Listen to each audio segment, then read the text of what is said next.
नमस्कार, the voice of justice पर आपका स्वागत है। मैं हूं टीकम शाक के।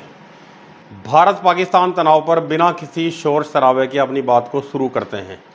भारत और पाकिस्तान के बीच तनाव विशेष रूप से हाल के पहलगाम हमले यानी कि 22 अप्रैल 2025 के बाद से दोनों देशों के संबंधों को और तनावपूर्ण बना दिया है।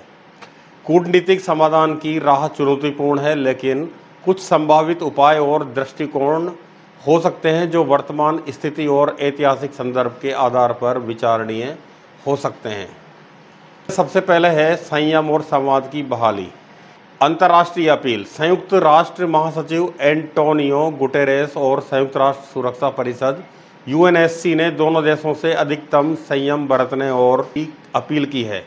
यूएनएससी की हालिया गुप्त बैठक 6 मई 2025 में भी द्विपक्षीय मुद्दों को बातचीत से सुलझाने की सलाह दी गई। कूटनीतिक चैनल क्या हो सकते हैं? दोनों देशों के बीच बैक चैनल कूटनीति या तटस्थ मध्यस्थों जैसे कि संयुक्त अरब अमीरात या संयुक्त राष्ट्र के माध्यम से संवाद शुरू किया जा सकता है। अमेरिकी राष्ट्रपति डोनाल्ड ट्रंप ने भी मध्यस्थता की पेशकश की है, जो एक अवसर हो सकता है। क्षेत्रीय संगठनों की भूमिका क्या हो सकती है? इस्लामिक सहयोग संगठन ने तत्काल संवाद की बहाली की अपील की है। दक्षिण एशियाई क्षेत्रीय सहयोग संगठन सार्क जैसे मंचों को पुनर्जनन देकर क्षेत्रीय सहयोग को बढ़ावा दिया जा सकता है। दूसरा है आतंकवाद पर सहमति, साझा रुख। भारत और पाकिस्तान दोनों आतंकवाद को क्षेत्रीय स्थिरता के लिए खतरा मानते हैं।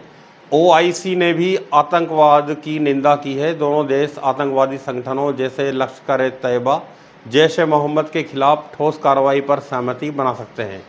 खुफिया सहयोग।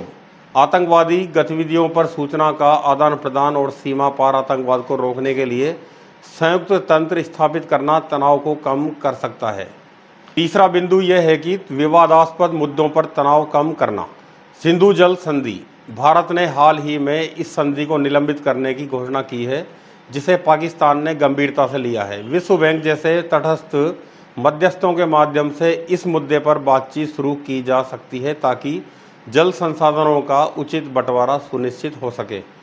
कश्मीर मुद्दा। कश्मीर दोनों देशों के बीच तनाव का प्रमुख कारण रहा है। हालांकि तत्काल समाधान संभव नहीं है, लेकिन दोनों पक्ष कम से कम हिंसा को कम करने और स्थानीय आबादी की सुरक्षा पर सहमत हो सकते हैं। चौथा है अंतर्राष्ट्रीय मध्यस्थता और दबाव। वैश्विक शक्तियों की भूमिका। अमेरिका, रूस और यूरोपीय संघ जैसे देश दोनों पक्षों पर संयम और संवाद के लिए तत्काल दबाव डाल सकते हैं। संयुक्त अरब अमीरात ने भी कूटनीतिक और संवाद को बढ़ावा देने की बात कही है। मीडिया और जनमत। अंतर्राष्ट्रीय मीडिया ने तनाव की गंभीरता को उजागर किया है और शांति के लिए मध्यस्थता पर जोर दिया है। दोनों देशों को वैश्विक छवि और आर्थिक हितों को ध्यान में रखते हुए कूटनीतिक रुख अपनाने की आवश्यकता है। पांचवा है आर्थिक और व्यापारिक सहयोग। आर्थिक प्रोत्साहन। जैसे कि ऐतिहासिक रूप से भारत और पाकिस्तान ने कुछ मुद्दों पर सहयोग किया है, जैसे कि 2020 में कोविड वैक्सीन पेटेंट पर व्यापार और आर्थिक सहयोग को बढ़ावा देकर दोनों देश तनाव को कम कर सकते हैं। सीमा व्यापार। अटारी सीमा बंद होने से दोनों पक्षों को नुकसान हुआ है।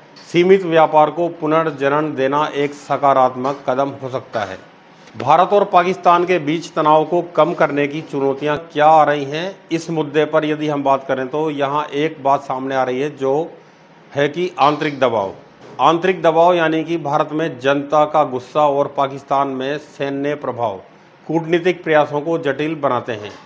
दूसरी चुनौती ऐतिहासिक अविश्वास। कश्मीर, सियाचिन और सर क्रीक जैसे मुद्दों पर लंबे समय से चला आ रहा अविश्वास त्वरित समाधान को मुश्किल बनाता है।